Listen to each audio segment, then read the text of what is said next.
On me demande souvent quelle est la race de mon chien. Je vous l'accorde, il est très mignon, mais il y a plusieurs critères à prendre en compte avant de prendre un chien, au-delà de juste son apparence physique. Je vais vous dire pour moi du coup les points les plus importants. Bien évidemment, il faut favoriser les refuges pour les adoptions.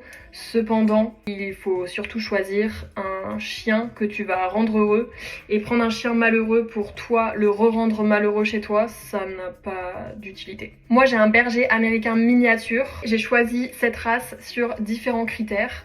Le premier, c'est l'adaptabilité par rapport à mon style de vie. J'avais besoin d'un chien qui puisse se déplacer, qui puisse être à l'aise en vadrouille, en aventure, etc. Et c'est une des caractéristiques des bergers américains, bergers australiens aussi, ça rentre dedans, c'est une des caractéristiques de cette race-là. Et c'est un des points principaux de ce que moi je recherchais, parce que je bouge énormément et je n'ai pas vraiment de routine. Il y a des races de chiens qui ne peuvent pas vivre comme ça, ils ont besoin d'un cadre très structuré, ils ont besoin d'une routine, etc. Tous les chiens ne se seraient pas adaptés à ce critère-là. Mais par exemple, si vous avez du coup un style de vie qui est très routinier, vous vous déplacez pas beaucoup, etc., les bergers, ils ont besoin de vivre beaucoup de nouvelles aventures, ils ont vraiment besoin de beaucoup de stimulation. C'est une race qui a besoin de se défouler, qui a besoin de courir, qui a besoin de découvrir aussi au-delà de la dépense physique. Troisième point, c'est la taille.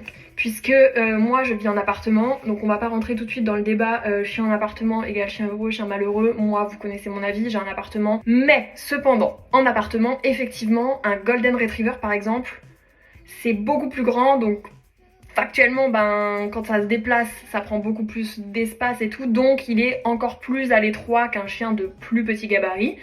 Voilà, qui permet quand même, moi par exemple à Vico, de courir dans l'appartement et tout, il peut. Mais choisir aussi le gabarit de son chien en fonction de ce que tu veux faire avec et tout, c'est un critère important. Pareil, moi je prends beaucoup le train, je souhaite que mon chien puisse m'accompagner dans mes déplacements sur Paris, dans le déplacement dans le train et tout. Le train, c'est pas forcément très confortable pour les chiens qui sont très volumineux, puisqu'il n'y a pas de place attitrée pour les chiens à date.